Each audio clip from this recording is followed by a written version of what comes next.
manonood tayo ng basketball game, for sure, may mga halftime break kada play. Kaya naman ang ilang mga pauso ng mga tinaguriang gentle giants, aba, sakit sa tiyan ang hatid.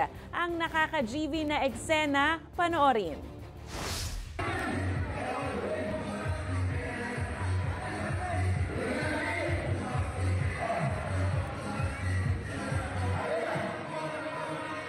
No, no, no, no.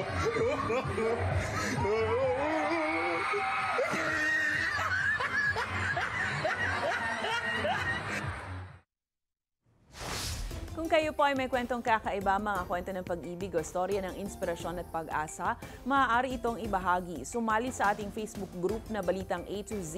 Panoorin ang replay ng ating programa at sundan ang ating social media pages.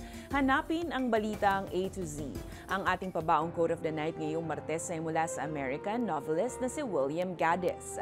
Ang sabi niya, hindi kapangyarihan ang kumukurakot sa tao, kundi ang tao ang kumukurakot sa kapangyarihan.